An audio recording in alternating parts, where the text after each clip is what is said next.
সকালে ঘুম থেকে উঠে একটু ফেসবুকে চোখ না বুলালে মনটা ভালো লাগে না চারুর। যদিও মধ্যবয়সী হিসেবে এই স্বভাবটা ঠিক মানায় না, কিন্তু কি আর করবে, অভ্যাস বলে কথা। বহি আজ একটা নতুন ছবি আপলোড করেছে। ওকে খুব মিষ্টি লাগছে, যদিও এত শীতের পোশাকের ভিড়ে ওর মুখটা ছাড়া আর কিছুই দেখা যাচ্ছে না।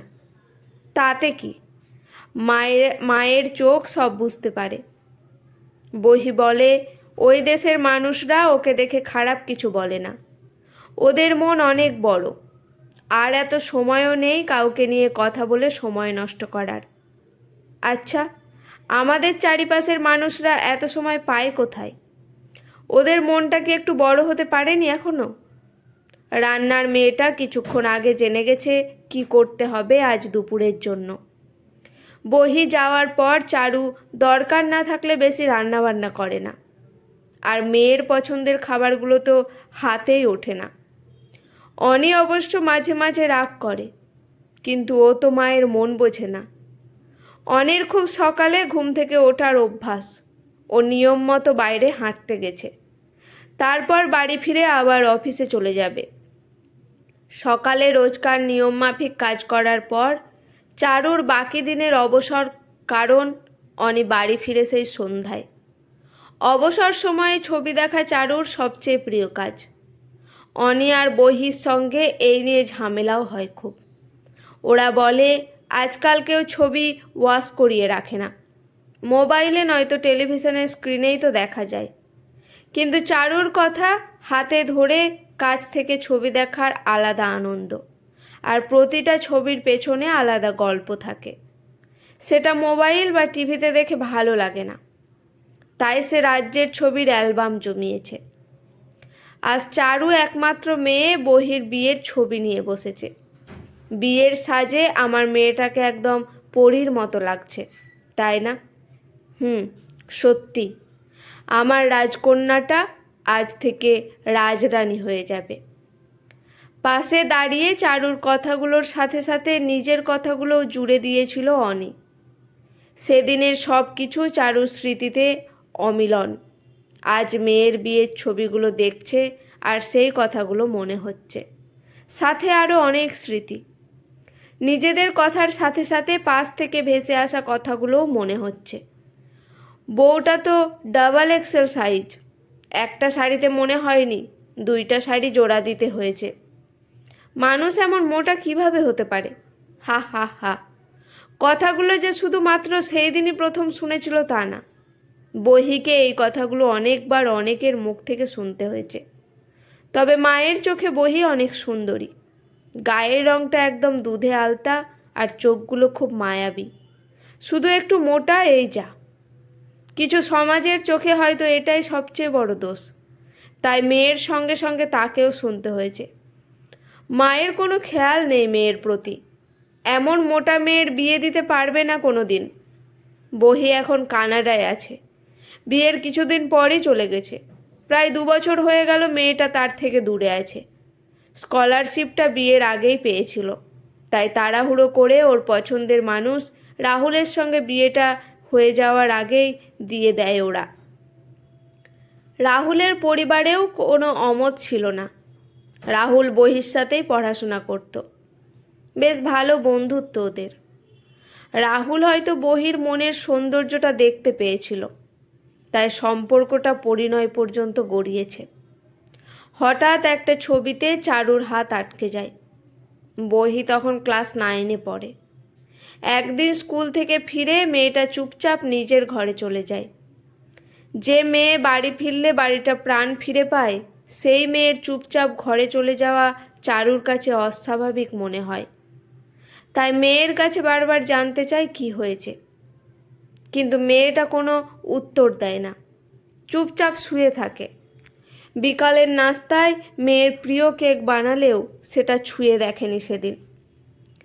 একমাত্র সন্তান হওয়ায় মেয়ের প্রতি একটু বেশি নজর চারুর, তাই একটুতেই চিন্তিত হয়ে যায়। রাতের বেলায়ও বহি বেশ কিছু খায় না, প্লেটে অল্প কিছু খাবার নিয়ে নাড়াচাড়া করে, কিছুক্ষণ পর উঠে যায়। চারু আর চুপ করে থাকে না। অনেকবার মেয়েকে জিজ্ঞেস করার পর উত্তর আসে। বহির গানের গলা অসাধারণ, ছোট থেকেই গান করে। সে স্কুলের বার্ষিক অনুষ্ঠানে অংশগ্রহণ করতে চায়, শুনেই সবাই হাসাহাসি শুরু করে। ওকে এমন কথা বলে যে বেচারার মন খারাপ হয়ে যায়। কেউ কেউ বলে ওর ওজনের জন্য স্টেজ ভেঙে যাবে, কেউ আবার বলে তুই যে মোটা, গান গাইতে শুরু করলে সবাই ভয়ে চলে যাবে। তুই তো হেভি ওয়েট, তোকে শাড়িতে মানাবে না।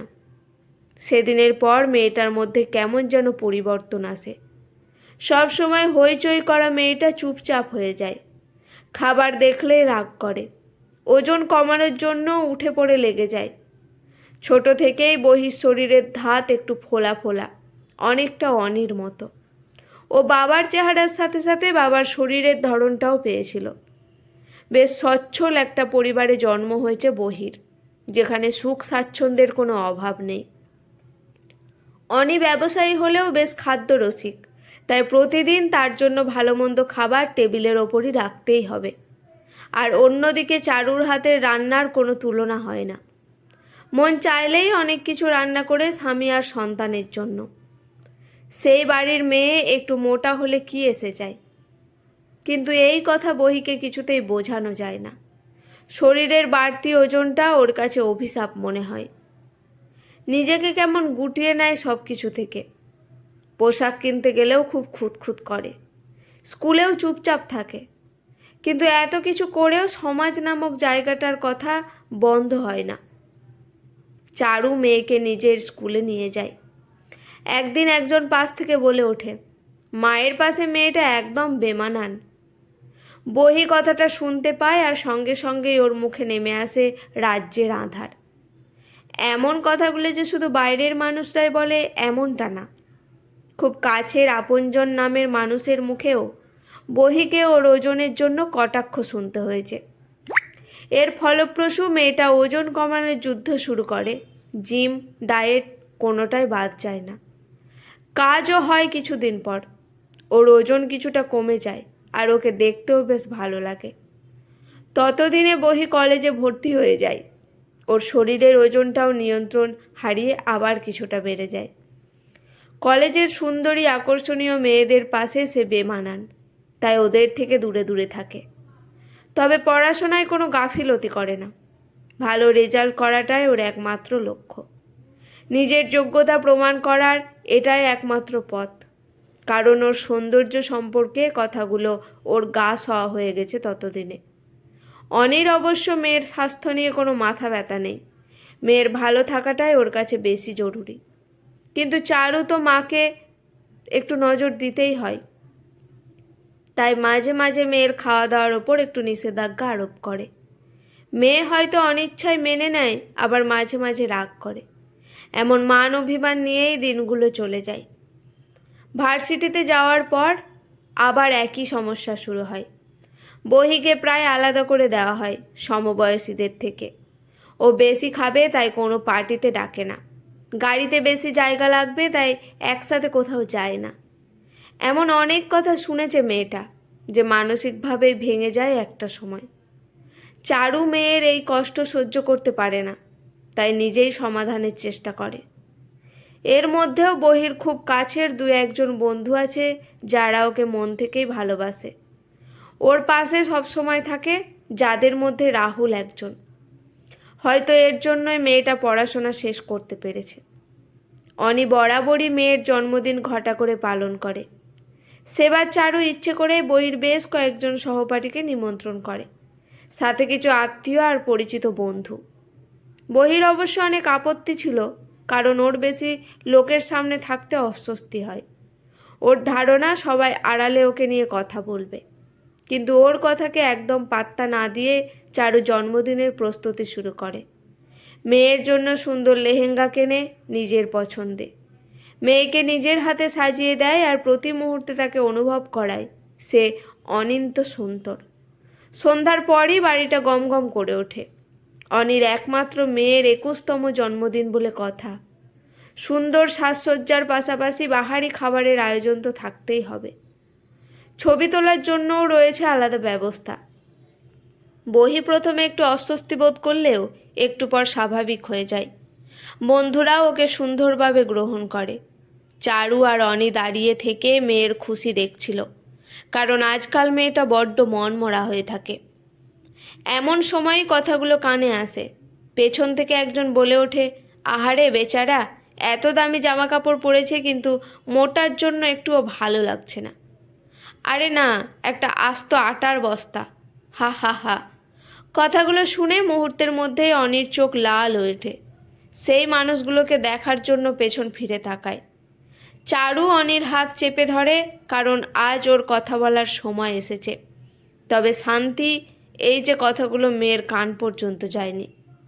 চারু স্টেজে ওঠে দাঁড়ায়, সবাইকে স্বাগতম জানিয়ে মেয়েকে জন্মদিনের শুভেচ্ছা জানায়, আর সবাইকে উদ্দেশ্য করে কিছু কথা বলে। বহির বাইরের রূপ নিয়ে অনেকেই কথা বলে, কিন্তু ওর সুন্দর মনের খবর কেউ রাখে না। ওই যে কত অচেনা পথ শিশুদের নিয়ম করে খাবার দেয় তা কেউ জানে না। প্রতিদিন ভার্সিটি থেকে ফেরার পথে কতগুলো পাউরুটি বা বিস্কিট কিনে নেয়, যেন রাস্তার পাশে অবলা জীবগুলোকে দিতে পারে। সেই কথা কেউ জানে না। ওর দেওয়া টাকায় কয়টা দরিদ্র পরিবারের বাচ্চা স্কুলে যায়, তার হিসেব কেউ নেয় না। বহির একটা সোনার মতন মন আছে, যা নিয়ে আমরা গর্ব করি। বহিকে নিয়ে আমাদের যদি কোনো সমস্যা না থাকে, তাহলে অন্যদের এত সমস্যা কেন? এই হেভিওয়েট মেয়েটাই আমাদের পৃথিবী। ওকে নিয়ে আমরা যদি খুশি থাকতে পারি। সবাই চুপচাপ দাঁড়িয়ে থাকে। আজ সত্যিই কারো মুখে কোনো কথা নেই। চারুর কথা কানে যাওয়ার পর বহি কখন চারুর পাশে এসে দাঁড়ায় তা সে খেয়াল করেনি। চারুর কথা শেষ হওয়ার পর বহি নিজেকে আর ধরে রাখতে পারেনি। মাকে জড়িয়ে ধরে কান্না শুরু করে, সাথে চারুও। এত বছর মনে জমানো কষ্টটা আজ একটু হালকা হয়েছে। অনি নিজেকে আড়ালে নিয়ে যায় আর ভাবে, ওদের চোখের জল দেখে সমাজের দৃষ্টিভঙ্গি কিছুটা কি পরিবর্তন হবে? আর কারো কি পরিবর্তন হয়েছে তা চারুর দেখার দরকার নেই। সেদিনের পর থেকে বহির অনেক পরিবর্তন এসেছিল। নিজেকে নিয়ে যে হীনমন্যতায় সে এতদিন ভুগেছে তা যেন পাখির মতো উড়ে গেছে। এই হেভিওয়েট নিয়েই সে এখন অনেক খুশি আছে তার নতুন জীবনে। এমন মা যার আছে, তার কি খারাপ থাকা মানায়? আজকের গল্পটি এখানেই সমাপ্ত।